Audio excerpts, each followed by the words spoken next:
Hello friends, આજે આપણે ધોરણ 9 વિષય ગણિત વિકાસ પરીક્ષાલક્ષી એસાઇનમેન્ટ 2026ની અંદર વાર્ષિક પરીક્ષા માટે વિભાગ C ની અંદર ચેપ્ટર નંબર 8નું સોલ્યુશન જોવાના છે। જો વિદ્યાર્થી મિત્રો હજુ સુધી આપણી ચેનલને સબસ્ક્રાઇબ ના કરી હોય તો કરી લેજો, બાજુમાં આવેલા બેલ આઇકન દબાવી દેજો જેથી આવનાર વિડીયો નોટિફિકેશન તમને મળતું રહે। ચાલો આપણે સોલ્યુશન જોઈ લઈએ। ચેપ્ટર નંબર 8 પહેલો દાખલો છે, સાબિત કરો કે જો ચતુષ્કોણના વિકર્ણો એકબીજાને દુભાગે તો તે ચતુષ્કોણ સમાંતર બાજુ ચતુષ્કોણ છે। તો અહીંયા સાબિત કરવાનું છે।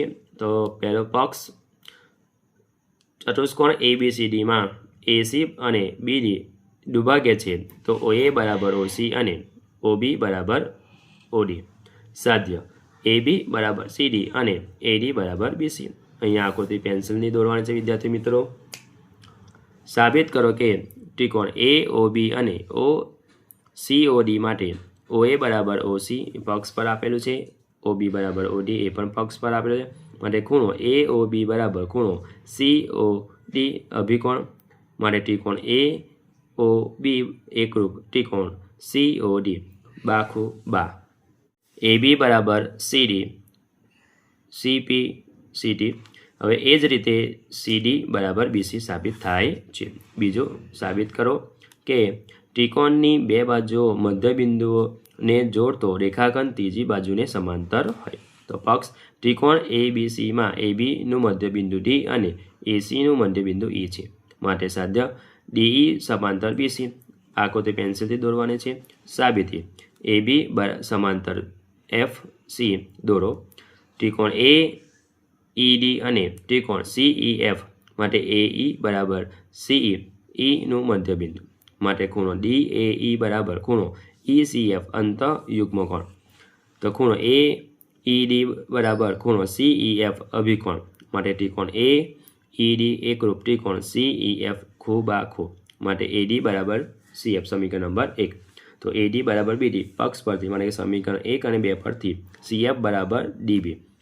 તો વળી CF સમાંતર DB છે, માટે ચતુષ્કોણ DBCF સમાંતર બાજુ ચતુષ્કોણ છે, માટેથી DF સમાંતર BC। ત્રીજો દાખલો, સાબિત કરો કે સમાંતર બાજુ ચતુષ્કોણનો કોઈ પણ વિકર્ણ તેનું બે એકરૂપ ત્રિકોણના વિભાજન કરે। જોઈ લઈએ આપણે। પક્ષ ત્રિકોણ ચતુષ્કોણ ABCDમાં સમાંતર ચતુષ્કોણ છે। સાધ્ય ત્રિકોણ ABC એકરૂપ ત્રિકોણ CDE। આકૃતિ માટે સાબિતી જોઈ લે। તો ત્રિકોણ ABC અને ત્રિકોણ CDA માટે AB બરાબર DA પક્ષ, ABC બરાબર AD પક્ષ પર આપેલું, AC બરાબર AC સામાન્ય બાજુ, માટે ત્રિકોણ ABC એકરૂપ ત્રિકોણ CDA બા પ્રમેય મુજબ। તો હવે ચોથો, સમાંતર બાજુ ચતુષ્કોણમાં સામસામેની બાજુઓ સમાન હોય તેમ સાબિત કરો। તો પક્ષ ચતુષ્કોણ ABCDમાં સમાંતર બાજુ ચતુષ્કોણ છે। સાધ્ય AB બરાબર DC અને AD બરાબર BC। આકૃતિ પેન્સિલથી મદદથી દોરવાની છે। સાબિતી જોઈ લઈએ। ત્રિકોણ ABC અને ત્રિકોણ CDA માટે ખૂણો BAC બરાબર ખૂણો ACD અંતઃયુગ્મકોણ, માટે AB સમાંતર CD અને AC છેદિકા। તો ખૂણો BCA બરાબર ખૂણો CAD અંતઃયુગ્મકોણ, માટે AC બરાબર AC સામાન્ય બાજુ। ત્રિકોણ ABC એકરૂપ ત્રિકોણ CDA ખૂબાખૂ, માટે AB બરાબર CD। એ જ રીતે BC બરાબર AD થાય।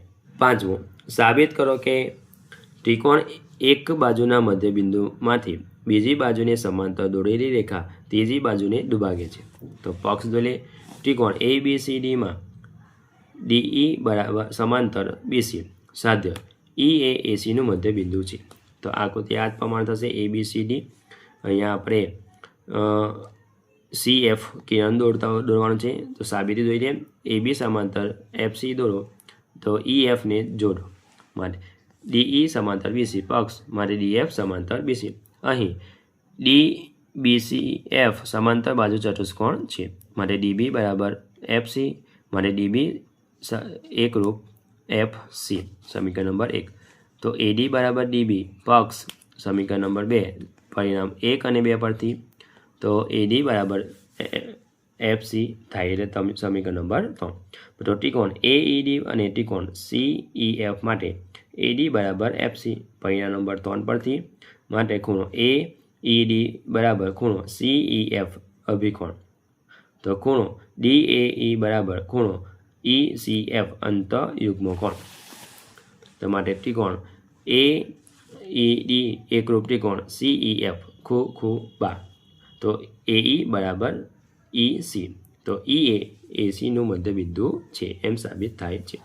તો હવે જો વિદ્યાર્થી મિત્રો આ મારો વિડીયો ગમ્યો હોય તો લાઈક કરજો, તમારા ફ્રેન્ડ સાથે અચૂકથી શેર કરજો. હજુ સુધી આપણી ચેનલને સબસ્ક્રાઈબ ના કરી હોય તો કરી લેજો. બાજુમાં આવેલા બેલ આઇકન દબાવી દેજો જેથી આવનારા વિડીયો નોટિફિકેશન તમને મળતું રહે. Thank you.